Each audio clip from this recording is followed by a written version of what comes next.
দেশে ফেরা 18 যাত্রীর মধ্যে একজনের শরীরে হান্টাভাইরাস শনাক্ত হয়েছে। তাকে নেব্রাস্কা ইউনিভার্সিটির মেডিকেল সেন্টারে পাঠানো হয়েছে। 15 জন বর্তমানে ন্যাশনাল কোয়ারেন্টাইন ইউনিটে রয়েছেন।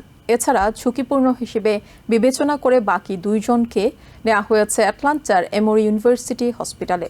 সোমবার ওমাহায় আয়োজিত সংবাদ সম্মেলনে স্বাস্থ্য কর্মকর্তারা জানান, হান্টাভাইরাস সহজে ছড়ায় না। সাধারণ মানুষকে আতঙ্কিত না হওয়ার পরামর্শ দেন তারা।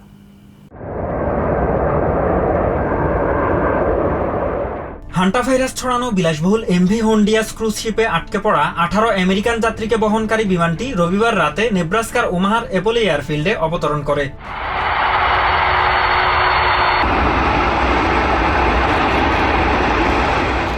দেশে ফেরা এই 18 যাত্রীর মধ্যে 16 জনকে ইউনিভার্সিটি অব নেব্রাস্কার মেডিকেল সেন্টারে রাখা হয়েছে। বিশেষ সতর্কতার অংশ হিসেবে ঝুঁকিপূর্ণ 2 জনকে অ্যাটলান্টার এমোরি ইউনিভার্সিটি হসপিটালে পাঠানো হয়েছে। সোমবার ওমাহায় এক সংবাদ সম্মেলনে এসব তথ্য জানান স্বাস্থ্য কর্মকর্তারা। This is a coordinated whole of government effort to safely return Americans home while protecting public health. University of Nebraska medical centre কর্তৃপক্ষ জানিয়েছে, সেখানে থাকা 16 জনের মধ্যে একজনের পিসিআর টেস্টের ফলাফল পজিটিভ এসেছে। যদিও তার শরীরে কোনো উপসর্গ নেই, তাকে নেব্রাস্কা বায়ো কন্টেইনমেন্ট ইউনিটে স্থানান্তর করা হয়েছে।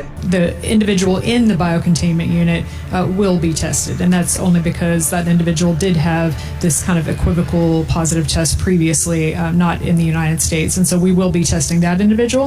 বাকি 15 জন বর্তমানে ন্যাশনাল কোয়ারেন্টাইন ইউনিটে রয়েছেন। সেখানে তাদেরকে 42 দিন পর্যবেক্ষণে রাখা হবে। কর্মকর্তারা জানান, তারা বর্তমানে সুস্থ আছেন এবং তাদের উপসর্গ ও তাপমাত্রা পর্যবেক্ষণ করা হচ্ছে।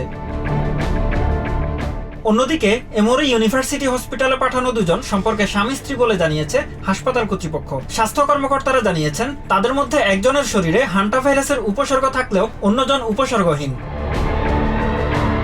হেলথ অ্যান্ড হিউম্যান সার্ভিস ডিপার্টমেন্টের কর্মকর্তারা জানিয়েছেন, আক্রান্ত ব্যক্তির খুব কাছাকাছি দীর্ঘ সময় অবস্থান না করলে হান্টাভাইরাস ছড়ানোর ঝুঁকি নেই। তাই সাধারণ মানুষকে আতঙ্কিত না হওয়ার পরামর্শ দিয়েছেন তারা।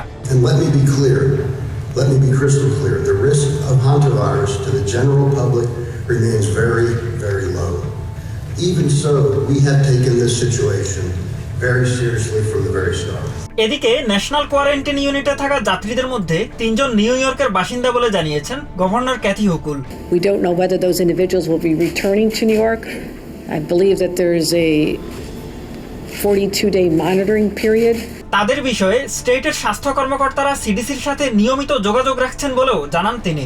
Involved with the CDC from the beginning, and I want to make sure that the CDC is capable of handling something should it grow larger than they're predicting. Mahmudul Hasan, TVN 24 news desk. New York থেকে সম্প্রচারিত TVN 24 television বিশ্বজুড়ে বাঙালির কণ্ঠস্বর।